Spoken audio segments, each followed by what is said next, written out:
Welcome back to my final morning report chart appraisal on Friday the 25th of September with me, Rich Perry, market analyst at Hansec Markets. Let's look at gold, and we had a really strong rally yesterday, and I suppose the question is this a rally enough to change the outlook? Well, I would say that the downtrend is so strong and so important that you'd need some more evidence that the downtrend has been broken. And in fact, you could probably redraw that downtrend anyway, but that's beside the point. But today we've had, and I say that, we would need, I think, more of a move higher to really break this big long-term bear trend. And we've had a dip back into the downtrend anyway today, $10 lower on the day, about $11 actually at the moment. And also, what I would argue is just a bit too far. Is RSI is up at 60 now. Every time the RSI has got to 60 in recent months, it has failed. Apart from this one in August, but other than that, pretty much every time it gets towards 60, it fails. So that, and the fact that you're trading underneath the 144-day moving average, which I see as a really important long-term indicator again, because we are trending lower, and when gold is trending, the 144-day moving average is a very strong long-term indicator. That's currently 1161. Just all this suggests to me that I still think that this is a rally that's going to not go far.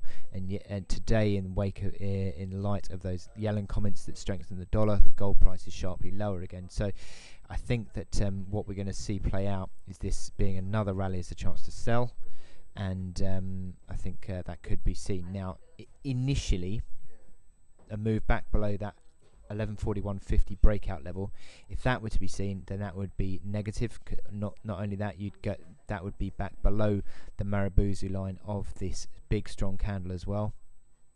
Marubozu line being the halfway point of that candle, so that would be signs of certainly a reversal of that bullish intent.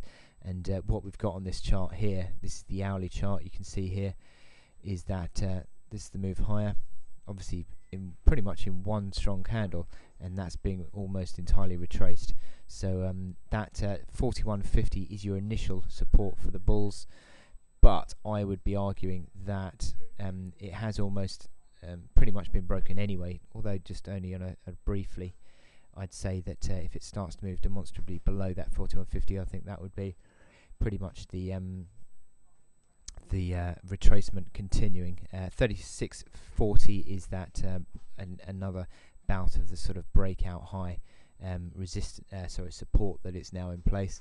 So that'd be your next level to watch out for. But certainly, I think that what we are seeing is ultimately is on this chart playing out another sell high. And I don't trust this bull candle at the moment. I think you'd need to see, the bulls would need to see a move above that 1168.40. If that were to be seen, then yes, I would start to believe in this being I'd start to believe in this being a really strong move. But until you see that, you're still really playing out these sort of lower highs in this chart, and I don't really see at the moment yet that this is going to be a sustainable move. So I'm still playing this ultimately that I'm looking out for the next sell signal. So I wish you good luck in your trading today, and I'll speak to you again next week. Thank you.